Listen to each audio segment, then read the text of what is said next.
గత ఏడాది జరిగిన అసెంబ్లీ ఎన్నికలలో పరాజయం బీఆర్ఎస్ కు మరీ ముఖ్యంగా ఆ పార్టీ అధినేతకు భారీ షాక్ అనే చెప్పాలి. తెలంగాణలో తన మాటకు తిరుగులేదు అన్న రీతిలో 10 ఏళ్ల పాటు రాష్ట్రాన్ని తన నోటి మాటతో కనుసైగతో శాసించిన కేసీఆర్ ఆ ఓటమి తర్వాత సైలెంట్ అయిపోయారు. ఒకవేళ ఆయన మాట్లాడినా పట్టించుకునే వారు లెక్క చేసేవారు లేకుండా పోయారు.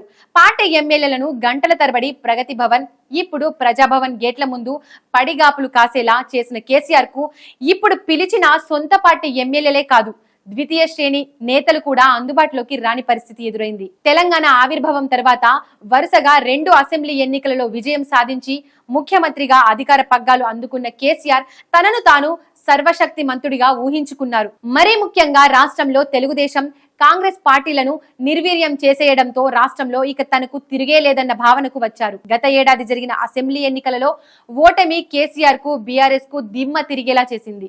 ఎందుకంటే రాష్ట్రంలో తమకు బీజేపీ నుంచి మాత్రమే నామమాత్రపు పోటీ ఉంటుందని, రాష్ట్రంలో తెలుగుదేశం, కాంగ్రెస్ లకు అసలు చోటే లేదని కేసీఆర్ భావించారు. కాంగ్రెస్ పట్ల, ఆ పార్టీ నేతల పట్ల చాలా చులకన భావన వ్యక్తం చేశారు. అటువంటి కాంగ్రెస్ రాష్ట్రంలో అధికారంలోకి రావడం, ఆ తర్వాత జరిగిన లోక్సభ ఎన్నికలలో బీఆర్ఎస్ కు కనీసం ఒక్క స్థానం కూడా దక్కకపోవడంతో కేసీఆర్ డీలా పడిపోయారు. దీనికి తోడు తాను అంటే తానా తందానా అనే పలువురు ఎమ్మెల్యేలు పార్టీకి గుడ్ బై చెప్పి కాంగ్రెస్ పంచాన చేరారు. ఇంకా పలువురు అదే బాట పట్టే అవకాశాలున్నాయని, బీఆర్ఎస్ ఇప్పుడో అప్పుడో బీజేపీలో విలీనమైపోతుందన్న చర్చ కూడా తెలంగాణలో జోరుగా సాగుతోంది. ఈ పరిస్థితుల్లో బీఆర్ఎస్ క్యాడర్ లో ధైర్యం, స్థైర్యం నింపాల్సిన కేసీఆర్ పూర్తిగా ఫామ్ హౌస్ కే పరిమితమైపోయారు.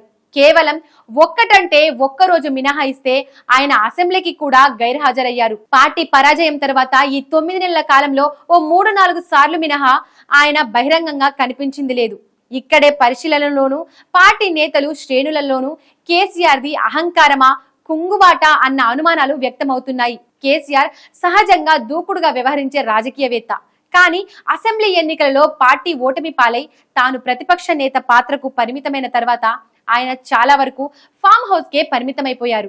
అసెంబ్లీ ఎన్నికలలో పార్టీ పరాజయం తర్వాత ఆయన బయట వచ్చి సభలలో మాట్లాడిన దాఖలాలు లేవు.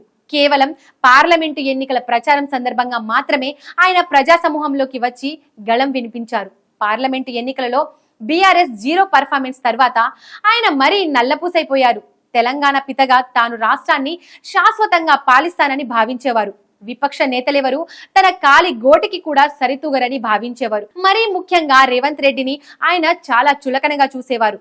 ముఖ్యమంత్రిగా తాను అధికారంలో ఉన్నంత కాలం కేసీఆర్ రేవంత్ రెడ్డి పేరు ఉచ్చరించకుండా ఉండడానికి కూడా ఇష్టపడలేదు. అయితే ఇప్పుడు రేవంత్ రెడ్డి రాష్ట్ర ముఖ్యమంత్రి, కేసీఆర్ అహంకారపు కోటగోడల్ని బద్దలు కొట్టిన నాయకుడు. ఇప్పుడు కేసీఆర్ మౌనానికి, ప్రజా జీవితానికి దూరంగా ఉండడానికి అదే కారణమని పరిశీలకులు విశ్లేషిస్తున్నారు. కారణం ఏదైతేనేం కేసీఆర్ క్రియాశీలకంగా లేకపోవడం బీఆర్ఎస్ ను మరింత బలహీనపరుస్తోంది. కేటీఆర్, హరీష్ రావు ఎంత ప్రయత్నించినా కేసీఆర్ క్రియాశీలంగా లేని లోటును పూడ్చలేకపోతున్నారు. బీఆర్ఎస్ అధికారంలో ఉన్నంత కాలం పార్టీ కార్యనిర్వాహక అధ్యక్షుడిగా, డిఫాక్టో సీఎంగా అత్యంత ప్రతిభావంతంగా, శక్తివంతంగా కనిపించిన కేటీఆర్ ఇప్పుడు తేలిపోతున్నారు. హరీష్ రావు పరిస్థితి కూడా దాదాపు అంతే. బీఆర్ఎస్ అధికారంలో ఉండగా ట్రబుల్ షూటర్ గా చక్రం తిప్పిన ఆయన ఇప్పుడు స్వయంగా ఇబ్బందుల్లో కూరుకుపోతున్నారు. ఈ పరిస్థితుల్లో బీఆర్ఎస్ ఏ మాత్రంనైనా నిలదొక్కుకోవాలన్నా, ప్రజాక్షేత్రంలో బలోపేతం కావాలన్నా కేసీఆర్ తన మౌనం వీడి జనంలోకి రావాలి. అయితే కేసీఆర్ ఫామ్ హౌస్ వదిలి బయటకు వచ్చే పరిస్థితులు కనిపించడం లేదు. ఆయన ప్రజా జీవితంతో క్రియాశీలకంగా వ్యవహరించడానికి కారణం ఏమిటన్న దానిపై విస్తృతంగా చర్చ జరుగుతోంది. పరిశీలకులు అయితే కేసీఆర్ మౌనానికి ముఖం చాటేయడానికి కారణమైతే అహంకారం లేకుంటే కుంగుబాటు అని విశ్లేషిస్తున్నారు.